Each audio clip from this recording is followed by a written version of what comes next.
Assalamualaikum. Waalaikumsalam Ibu, silakan masuk, silakan duduk Ibu. Ya. Selamat datang di DRB ya Ibu. Perkenalkan sebelumnya, saya Bidan Dewati Maharani, Ibu bisa panggil Bidan Dewati. Sebelumnya ini dengan Ibu siapa ya? Saya Ibu Florin. Ibu Florin, baik. Apa ada yang bisa saya bantu Ibu? Jadi saya mau tanya-tanya tentang perdarahan di kehamilan itu seperti apa ya Bu? Tentang pendarahan dalam kehamilan ya. Sebelumnya apa Ibu udah tahu sedikit mengenai apa itu pendarahan dalam kehamilan? Biasanya yang namanya perdarahan itu kan menuju aborsi ya Bu. Saya cuma tahu seperti itu. Sebelumnya saya izin minta waktunya mungkin sekitar 5-10 menit ya untuk menjelaskan pendirian kesehatan mengenai pendarahan dalam kehamilan. Jadi pendarahan itu dikategorikan menjadi dua. Yang pertama itu pendarahan dalam awal kehamilan.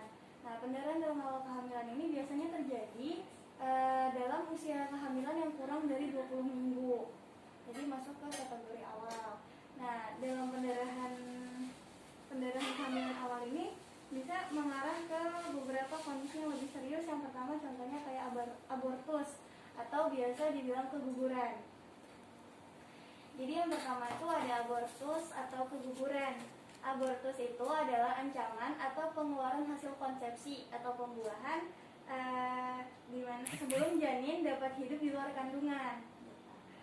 Dan penyebab keguguran yang paling umum itu adalah kelainan kromosom yang membuat bayi tidak berkembang secara normal biasanya, atau mungkin ada kelainan genetik yang diturunkan dari orang tua sebelumnya.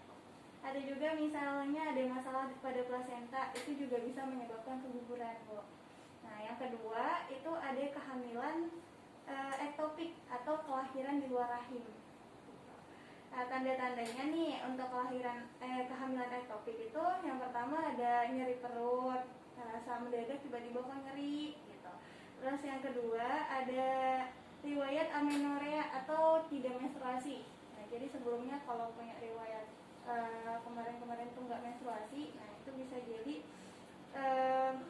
faktor resiko untuk menyebabkan kehamilan ektopik itu.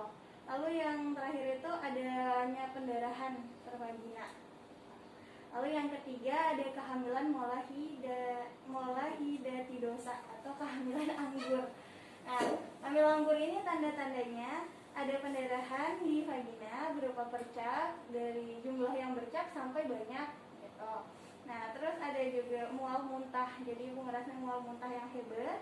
Terus ukuran rahim lebih besar dari usia kehamilannya. Lalu kerasa nyeri perut juga. Terus keluar jaringan seperti anggur. Jadi di pendarahan itu keluar kayak jaringan bulat-bulat gitu. Itu bisa jadi tanda-tanda kehamilan anggur. Lalu yang kedua kita lanjut ke pendarahan pada kehamilan lanjut.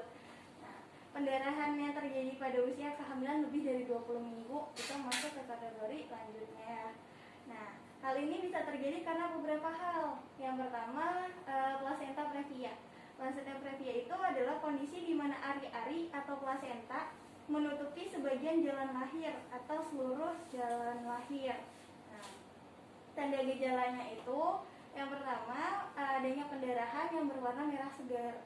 Nah, yang kedua itu biasanya tidak terjadi nyeri kalau usia kehamilannya kurang dari 20 minggu. Lalu adanya tanda-tanda shock atau juga tidak terasa kontraksi tiba-tiba pendarahan. Lalu selanjutnya itu ada kondisi serius di mana namanya adalah solusio placenta. Nah, kalau yang tadi itu plasenta previa itu adalah letaknya yang menutupi jalan lahir. Kalau solusio placenta itu lepasnya ari-ari atau plasenta. Jadi dia itu terlepas dari tempat implantasinya. Tanda gejalanya itu yang pertama ada pendarahan dengan nyeri hebat atau menetap. Lalu yang kedua itu warna darahnya itu ciri-cirinya berwarna merah tua, kadang kehitaman juga gitu. Terus terkadang juga ada bekuan darah kalau baru-baru terjadinya. Maksudnya menggempal? Iya, menggempal gitu. Lalu bisa juga dibarengi dengan anemia berat.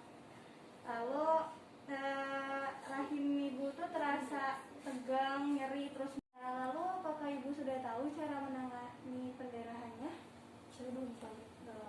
Jadi ada beberapa cara ya. Salah satunya ini Bu, untuk menangani pendarahan itu bisa menggunakan pembalut. Selain untuk menampung darah, itu juga bisa untuk mengetahui seberapa banyak darah yang keluar. Jadi untuk lanjut mendiagnosa penyebab pendarahan ibu.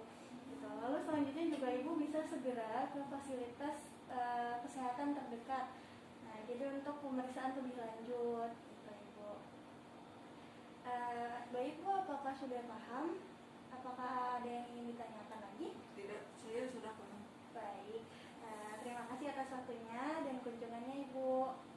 Sampai jumpa lagi. Assalamualaikum. Waalaikumsalam.